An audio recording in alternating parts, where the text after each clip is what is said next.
तो फ्रेंड्स अब हम बात करते हैं refund calculation in case of inverted duty structure. Inverted duty structure के केस में जहां पर लॉ ने ये कहा है कि आपको, अगर आप चाहे तो सप्लायर ऑफ गुड्स हैं चाहे तो सप्लायर ऑफ सर्विसेज हैं, गुड्स या सर्विसेज दोनों ही केसेस में अगर रेट ऑफ जीएसटी आपका कम है, किससे, बैकएंड में इनपुट सर्विस और कैपिटल गुड्स, इन तीनों में से इनपुट को हम पिक करेंगे, इनपुट के रेट ऑफ टैक्स से कम है। किसका टैक्स? सेल ऑफ गुड्स और सर्विसेज दोनों ही केसेस में अगर आपका ये वाला जो रेट ऑफ टैक्स है इनपुट के रेट ऑफ टैक्स से कम है तो हम ये मान लेंगे कि इन्वर्टेड ड्यूटी स्ट्रक्चर का केस है। और इन्वर्टेड ड्यूटी स्ट्रक्चर के केस में लेट सपोज मेरा रेट जो है आउटवर्ड के ऊपर, लेट सपोज मेरा 12% का रेट है और मेरा इनपुट के ऊपर 18% का रेट ऑफ टैक्स है। तो इस केस में ये जो डिफरेंशियल 6% रेट ऑफ टैक्स होगा, इस 6% रेट ऑफ टैक्स की वजह से आपका अनयूटिलाइज्ड इनपुट टैक्स क्रेडिट बन जाएगा।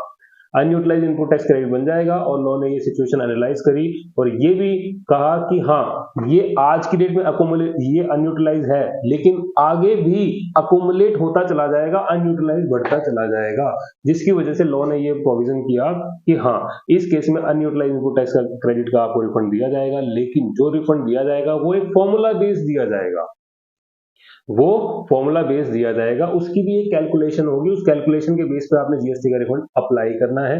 ऐसे ही नहीं आपका टोटल इनपुट टैक्स क्रेडिट का जो अनयूटिलाइज है, जो आपके क्रेडिट लेजर में दिख रहा है, वो सारा का सारा आपको मिल जाएगा, ऐसा नहीं है। उसके लिए आपका एक प्रॉपर कैलकुलेशन है, वो कैलकुलेशन हम समझते हैं। वो कैलकुलेशन बेसिकली क्या कहती है? वो कैलकुलेशन ये कहती है कि जो भी आपका इनपुट होगा, जो अनयूटिलाइज इनपुट टैक्स क्रेडिट होगा, उसमें हम जो आपको रिफंड देंगे, क्योंकि हमने ये कैलकुलेशन ये डिसाइड करने के लिए कि आपका केस इन्वर्टेड ड्यूटी स्ट्रक्चर का केस है या नहीं है, इसके लिए हमने रेट ऑफ टैक्स इनपुट का पिक किया था, हमने इनपुट सर्विस का rate of tax, capital goods का रेट ऑफ टैक्स इग्नोर किया था। तो इसीलिए यहां पर भी हम आपको जो रिफंड देंगे वो सिर्फ और सिर्फ इनपुट का ही देंगे, हम इनपुट सर्विस और कैपिटल गुड्स का आपको जीएसटी का रिफंड नहीं देंगे, राइट। बट इस कैलकुलेशन में जो कैलकुलेशन दी गई है, इस कैलकुलेशन में एक जगह पर इनपुट सर्विस का रेफरेंस दिया गया है, वो भी अभी रिसेंट एक अमेंडमेंट आई है, उसमें ही आपको ये इसका बेनिफिट दिया गया है, राइट। इनपुट सर्विस का बेनिफिट नहीं है, लेकिन इनपुट सर्विस की कैलकुलेशन में यूज करके आपका रिफंड अमाउंट थोड़ा सा कंपैरेटिवली बढ़ गया है। वो हम डिस्कस करते हैं किस तरीके से। पहले हम उस फॉर्मूला को डिस्कस करते हैं। वो फॉर्मूला क्या कहता है? ये फॉर्मूला है, फॉर्मूला कहता है कि टर्नओवर जो आपका, देखो जो हमने जो एक पैटर्न, सिंपल सा पैटर्न है, net ITC multiplied by inverted duty structure की जो टर्नओवर है वो divide by adjusted total turnover. मतलब कि क्या? लेट सपोज आपकी 1 करोड़ की टोटल टर्नओवर है, इस 1 करोड़ में से आपने 80 लाख रुपए की जो टर्नओवर है वो आपकी रिलेट करती है इन्वर्टेड ड्यूटी स्ट्रक्चर, और जो 20 लाख रुपए की है वो other than inverted duty structure की सेल है। तो इसका मतलब जो टोटल, जो आपकी इन्वर्टेड ड्यूटी स्ट्रक्चर की जो सेल है वो टोटल टर्नओवर का कितना परसेंट है? 80%। 80%। इसका मतलब अब लो यहां पर ये कहता है जो भी आपका नेट आईटीसी है उसमें 80% अप्लाई कर लो, यानी एक तरह से यही हुआ कि net ITC multiplied by inverted duty structure की sale divide by adjusted total turnover. इसका मतलब नेट आईटीसी के ऊपर उसने 80% अप्लाई कर लिया। फॉर्मूला के 2 पार्ट हैं। फॉर्मूला का पार्ट नंबर 1 ये था जो हमने अभी डिस्कस किया, यानी नेट आईटीसी। अब हम बात करते हैं नेट आईटीसी में से हमने क्या ऐड करना है, क्या लेस करना है। नेट आईटीसी एक रेलिवेंट पीरियड का मैं अपना रिफंड अप्लाई कर रहा हूं। इन्वर्टेड ड्यूटी स्ट्रक्चर के केस में मैंने आरएफडी 01 फाइल करी, लेकिन अब इस रेलिवेंट पीरियड, लेट से मैं कहता हूं अप्रैल टू दिसंबर का मैंने रिफंड अप्लाई किया, और इस relevant period that is April to December, इसमें मेरा अनयूटिलाइज्ड इनपुट टैक्स क्रेडिट है, राइट। इसका मैं रिफंड अप्लाई कर रहा हूं। बट अब मेरे केस में नेट आईटीसी में से एक तो मैं डीम्ड एक्सपोर्ट वाले, डीम्ड एक्सपोर्ट, अगर मैंने कोई डीम्ड एक्सपोर्ट किया और उससे रिलेटेड कोई मैंने जो मैंने बैकएंड में प्रोक्योरमेंट करी होगी उसके ऊपर मैंने आईटीसी लिया होगा, अगर वो आईटीसी इस नेट आईटीसी में आ रहा है तो उसको यहां से बाहर कर दो, और उसको यहां से भी बाहर कर दो, आपका एडजस्टेड टोटल टर्नओवर से भी बाहर कर दो, दोनों ही जगह से बाहर कर दो। हमने रूल 8904A, रूल 8904B, इन दोनों को ही नेट आईटीसी से बाहर कर दिया, एडजस्टेड टोटल टर्नओवर से बाहर कर दिया। अब हम इसकी डिस्कशन यहां पर नहीं करेंगे, हमने इसे लेस कर दिया। अब नेट आईटीसी इस रेलिवेंट पीरियड में हमने अप्रैल टू दिसंबर में जो हमने इनपुट का है, जो मैंने इनपुट का आईटीसी लिया उसे मैं कंसीडर करूंगा। मेरे केस में अभी अभी हम एक एग्जांपल के साथ डिस्कस करेंगे। तो हमने ये नेट आईटीसी ले लिया मल्टीप्लाइड बाय, अब ये क्या कहता है, turnover of inverted duty supply of goods या सर्विसेज के केस में जो भी आपकी टर्नओवर है वो ऊपर ला जाएगा, नीचे क्या आ जाएगा, एडजस्टेड टोटल टर्नओवर, राइट। अब हम बात करते हैं फॉर्मूला का सेकंड पार्ट। फॉर्मूला का सेकंड पार्ट क्या कहता है, वो ये कहता है, ये सेकंड पार्ट है आपका यहां से लेकर यहां तक। वो क्या कहता है, जो भी इस रेलिवेंट पीरियड में इन्वर्टेड ड्यूटी स्ट्रक्चर की सेल की गई है, उस सेल के ऊपर जो इन्वर्टेड रेट स्ट्रक्चर के हिसाब से, जो रेट ऑफ टैक्स के हिसाब से आपकी टैक्स अमाउंट निकल करके आया, जो आपने टैक्स पेबल जीएसटीआर 3B में दिखाया होगा, वो वाला जो टैक्स पेबल है उसको हम रेशो निकाल लेंगे। किसका, हम ये मान लेंगे कि जो ये टैक्स पेबल है वो आपका इनपुट और इनपुट सर्विसेज से यूटिलाइज किया गया होगा, यानी कि नीचे क्या आ जाएगा, इनपुट और इनपुट सर्विस, और ऊपर क्या आ जाएगा, सिर्फ और सिर्फ net ITC, that is input, that is input, input only.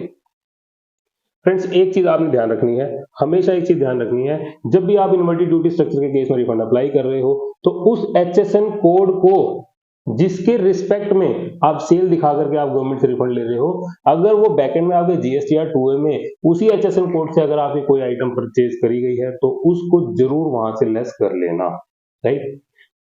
तो अब हम बात करते हैं कि एग्जाम्पल के साथ, ये एक एग्जाम्पल है, इस एग्जाम्पल को एक बार समझते हैं। ये एक एग्जाम्पल है, एग्जाम्पल को समझते हैं। इस एग्जाम्पल में इन्वर्टेड ड्यूटी स्ट्रक्चर के केस में मेरा इन्वर्टेड रेट ऑफ स्ट्रक्चर है जहां पर मैं गुड सप्लाई कर रहा हूं, वो आ रहा है 5% के हिसाब से। इसकी जो टर्नओवर है 1,50,00,000 रुपए है, इसके ऊपर 5% की कैलकुलेशन के हिसाब से 7.5 लाख रुपए का अमाउंट आ गया, जो मेरा सेल का टैक्स है। और जो इन्वर्टेड ड्यूटी स्ट्रक्चर के अलावा जो दूसरा है, other than inverted duty structure की सेल कितनी है मेरे केस में, 50 लाख रुपए। अब इस 50 लाख रुपए के ऊपर मैंने 12% रेट ऑफ टैक्स अप्लाई किया और मेरा जो रिजल्टेंट टैक्स की फिगर आ गई, टैक्स पेबल की जो फिगर आ गई वो आ गई 6 लाख रुपए। यानी इस रेलिवेंट पीरियड में मैंने 7.5 लाख और 6 लाख रुपए की टैक्स लायबिलिटी को डिस्चार्ज किया होगा। कितना अमाउंट आ गया, 13,50,000 रुपए। अब बैकएंड में इसी रेलिवेंट पीरियड में मैंने कुछ इनपुट सर्विस कैपिटल गुड्स भी यूज किए होंगे, और मेरे केस में इनपुट के ऊपर आईटीसी 12 लाख रुपए, इनपुट सर्विस के ऊपर 8 लाख रुपए, कैपिटल गुड्स के ऊपर मेरा है 12 लाख रुपए। अब मैंने ये 32 लाख रुपए का इनपुट टैक्स क्रेडिट अवेल किया होगा। जनरल रूल के हिसाब से मैंने अपनी टैक्स लायबिलिटी को डिस्चार्ज कहां से किया हुआ, इस 32 लाख रुपए से, राइट। या मैं यूं कहूं कि इस 32 लाख रुपए को जो मैंने आईटीसी अवेल किया, इस 32 लाख रुपए में को मैंने उस टैक्स लायबिलिटी से डिस्चार्ज कर दिया होगा, जो कि 13,50,000 रुपए आ रही थी। अब जो बैलेंस फिगर बच गई 18,50,000 रुपए। अब ये जो 18,50,000 रुपए है, जाहिर सी बात है मेरे ई क्रेडिट लेजर में आ रही होगी अनयूटिलाइज इनपुट टैक्स क्रेडिट की फॉर्म में, अब जिसका मैं रिफंड अप्लाई कर रहा हूं। अब हमारी मेन कैलकुलेशन स्टार्ट होती है। कैलकुलेशन स्टार्ट करने के लिए रूल क्या कहता है, नेट आईटीसी मेरे केस में कितना है, इनपुट के ऊपर मैंने आईटीसी कितना लिया, 12 लाख रुपए। 12 lakh multiplied by turnover of inverted duty structure, मेरे केस में 1,50,00,000 divide by total turnover 2 crore, right. और मेरे केस में जो ये फिगर आई है वो फिगर आ गई मेरी आपकी जो है 12 lakh multiplied by 1,50,00,000 divide by 2 crore, that is 9 lakh rupees. 9 lakh rupees, यानी इस 9 लाख रुपीज ये मेरी रिफंड कैलकुलेशन का फर्स्ट पार्ट था, रिफंड के फॉर्मूला का फर्स्ट पार्ट था। अब मैं सेकंड पार्ट की बात करता हूं, जहां पर मुझे फॉर्मूले ने ये कहा था कि जो इन्वर्टेड ड्यूटी स्ट्रक्चर की सेल है, दैट इज 1,50,00,000, उसके ऊपर जो टैक्स है वो कितना था मेरा, 7.5 लाख रुपए। 7,50,000 में अब इस 7,50,000 रुपए के ऊपर मुझे रेशो अप्लाई करना है, किसका, इनपुट। ये मान लेंगे कि ये जो 7,50,000 रुपए आपने यूटिलाइज करे होंगे, ऑल्दो ये कैलकुलेशन में कैपिटल गुड्स भी ऐड होना चाहिए था, बट अभी इस अमेंडमेंट से पहले नीचे ये इस तरीके की कैलकुलेशन नहीं थी, ऊपर सारा ही मान लिया जाता था कि आपने इनपुट से ही एडजस्ट किया है। बट अभी इस कैलकुलेशन में इनपुट सर्विस को ऐड किया गया है, यानी मेरे केस में 12 लाख रुपए इनपुट है, 8 लाख रुपए इनपुट सर्विस है और 20 लाख रुपए मेरा, अब ये टोटल मेरा क्या बन जाएगा, नीचे इससे मैं डिवाइड करूंगा और मल्टीप्लाई किससे करूंगा, सिर्फ 12 लाख रुपए से। तो मेरे केस में यहाँ पर 7,50,000 multiplied by 12 lakh rupees divide by 20 lakh rupees और जो इसकी रिजल्टेंट फिगर आएगी 4.5 लाख रुपए। अब मैं इस 9 लाख रुपए में से 4.5 लाख रुपए की फिगर को लेस करने के बाद अब मेरा जो नेट रिफंडेबल अमाउंट आएगा दैट विल बी 4,50,000, राइट। तो ये हमारी कैलकुलेशन थी। इस कैलकुलेशन के लिए हमारा रेलिवेंट पीरियड सेम रहेगा और ये जो एग्जाम्प्ट सप्लाई के केस में, राइट फ्रेंड्स, इसमें से आप ये चीज हमने लास्ट कैलकुलेशन में भी डिस्कस किया था कि जो हमारी एडजस्टेड टोटल टर्नओवर में से एग्जाम्प्ट सप्लाई लेस कर दी जाएगी और एग्जाम्प्ट सप्लाई अगर मैंने दी है तो उसके रिस्पेक्ट में अगर कोई मैंने बैकएंड में इनपुट अवेल किया होगा वो इनपुट भी जाहिर सी बात है सेक्शन 17 ऑफ 2 में मैंने उस इनपुट को रिवर्स कर दिया होगा। जब रिवर्स कर दिया होगा तो वो नेट आईटीसी का पार्ट बना ही नहीं होगा।